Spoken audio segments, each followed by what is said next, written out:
जय श्री राम, जय हनुमान। आज हम इस वीडियो में आप लोगों को राम नाम का जाप करने के ऐसे 4 नियम बता रहे हैं।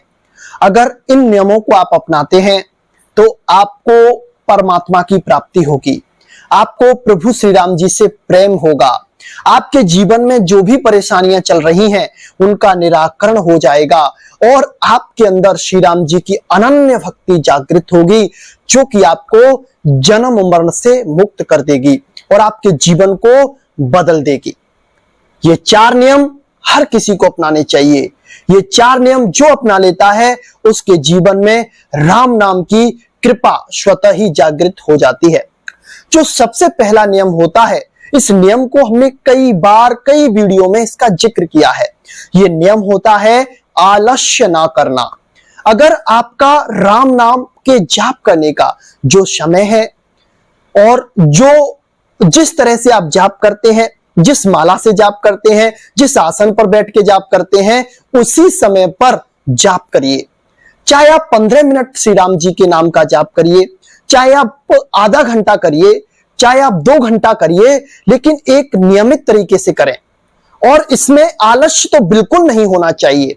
आलस्य आपके हर प्रकार के कार्य में बाधा उत्पन्न कर देता है, चाहे वह संसार से संबंधित हो, चाहे आपके ज्ञान से संबंधित हो, चाहे फिर वह किसी भी कार्य से संबंधित हो। अगर आप आलस्य प्रमाद करोगे तो आपको नाम जाप की ऊर्जा, नाम जाप की कृपा और नाम जाप के अंदर जो गहराई है उसमें आप गोता नहीं लगा पाएंगे, अपने आप को उसमें रम नहीं पाएंगे। जो लोग कहते हैं कि हम राम नाम का जाप बहुत समय से कर रहे हैं, करते आ रहे हैं, लेकिन जीवन में कोई परिवर्तन नहीं हो रहा, तो उनके जीवन में कहीं ना कहीं उनकी दिनचर्या में गड़बड़ी है, कहीं ना कहीं उनसे मिस्टेक हो रही है। वो ब्रह्म मुहूर्त में जागते नहीं है या फिर नियमित रूप से अपनी साधना को नहीं करते हैं, कभी कर लिया कभी नहीं किया, यानी कि वह गुरुमुख नहीं है, वो मनमुख हो गए हैं। मन के हिसाब से अपने सारे कार्यों को वह करते हैं, तो उनके जीवन में फिर राम नाम के जाप की ऊर्जा का संचालन नहीं हो पाता है। जो दूसरा नियम होता है वह यह होता है कि जितना ज्यादा हो जाए आप सांसारिक चीजों से अपने आप को निकालने की कोशिश करें। सब जगह प्रभु श्री राम जी को देखें। इसका नियम होता है, अगर आप सब जगह परमात्मा को देख रहे हैं तो आप एक तरह से समझ लीजिए समता को प्राप्त हो रहे हैं, आप समत्व को प्राप्त हो रहे हैं, आप ब्रह्मत्व को प्राप्त हो रहे हैं। क्योंकि जब आप समत्व को प्राप्त होते हैं, सबको समान रूप से देखने लग जाते हैं, तो ना आपको उसके लाभ में ना आपको उनकी हानि में कोई भी परेशानी नहीं होती है और आप समता के साथ अपने लक्ष्य की तरफ बढ़ते हैं। तो कोशिश करें अपने मन को, अपने ध्यान को परमात्मा के चरणों में लगाने की कोशिश करें। हर चीज में प्रभु का स्वरूप देखें और संसार की विचारों से, कल्पनाओं से, इच्छाओं से अपने आप को निकालने की कोशिश करें और अपनी साधना पर, जाप पर ध्यान केंद्रित करें और अपने आप को प्रभु श्री राम जी को समर्पित कर दें और कर्तव्य कर्म करें। अपने कर्तव्य कर्म जरूर करें। अगर आप कर्तव्य कर्म नहीं करेंगे तो आपका जीवन निर्वाह कैसे होगा? आपका एक जिम्मेदारी है, गृहस्थ में है, परिवार चलाते हैं, तो उसका निर्वाह कैसे होगा? इन सारी चीजों का निर्वाह करने के लिए आपको कर्तव्य कर्म करने हैं, लेकिन उनमें समता को लेकर आना है, सब में प्रभु श्री राम जी को लाना है। तो सब चीजों से आप छूट जाएंगे और परमात्मा से आप जुड़ जाएंगे। जो तीसरा नियम होता है वह यह होता है कि आप अपने आप को किसी भी संत की वाणी से जोड़ दीजिए। किसी भी तरह से अपने आप को एक अलौकिक संत के प्रवचन से, जो कि माया से छूटे हुए हैं, उनसे जोड़िए। अब वो आपको कौन प्रिय है, उनसे अपने आप को जोड़िए। और जीवन में, साधना में आपको सत्संग की विशेष आवश्यकता होती है, क्योंकि जो सत्संग होता है आपको एक तरह से नियम देता है, आपको साधना को बढ़ाने की शक्ति देता है। अगर आपको कोई रोग है तो उस रोग से निवृत्ति के लिए आपको दवा की आवश्यकता होती है। इसी तरह से भव रोग से निवृत्ति के लिए आपको सत्संग की आवश्यकता होती है, संत समागम की आवश्यकता होती है। और लंबे समय तक अगर आप संत समागम करते हैं, सत्संग करते हैं, तो प्रभु श्री राम जी की कृपा आप पर होती है और आपके जीवन में अवश्य बदलाव आता है और आपको राम नाम की ऊर्जाएं प्राप्त होती हैं। जो चौथा नियम है वह यह है कि अपने आप को जितना ज्यादा हो जाए एकांत में रखने की कोशिश करिए।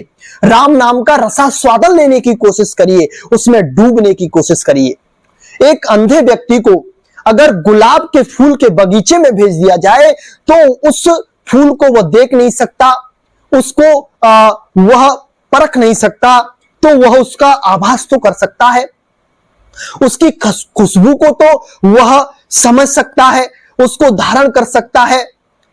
इसी तरह से अगर आप राम नाम के जाप से जुड़े हुए आपको नियम संयम नहीं पता है, क्या नियम है, कैसे करना है, साधना कैसे करोगे, तो आप उसमें अंधे की तरह रम जाइए। आप बस नाम का रसास्वादन करिए तो नाम भगवान आप पे कृपा करेंगे और अपनी खुशबू से आपको शराबोर कर देंगे। तो अपने आप को ज्यादा से ज्यादा एकांत में रखिए, ज्यादा से ज्यादा अपनी साधना को पचाने की कोशिश करिए।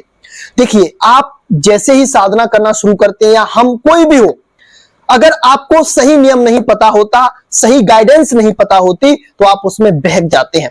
थोड़ी सी साधना करी तो आप दूसरों को ज्ञान देने लग जाते हैं, दूसरों को उपदेश करने लग जाते हैं। लेकिन उपदेशक बनने के लिए पहले वह चीज आपके अंदर होनी चाहिए। जो सामने वाले को आप चीजें बता रहे हैं, क्या वो वाले गुण आपके अंदर है? क्या वो बात आपने अपने आचरण में उतारी है? क्या आपने उसका पालन किया है? तभी तो सामने वाले पर वो चीज अटैक करेगी, तभी तो वो सामने वाले के हृदय को चुभेगी, जब आपके अंदर ऑलरेडी वो चीज होगी। तो इन चीजों को अपने अंदर लाने की कोशिश करिए। संसार में बहुत प्रपंच फैला हुआ है, एक तपिश फैली हुई है, कलयुग में पापों की तपिश फैली हुई है। जिस तरह से आप देखते हैं, एक पत्थर होता है, अगर उसको जल में डाला जाए तो वह जल में डरकर घुलता नहीं है, लेकिन वह सूरज की तपिश से बचा रहता है।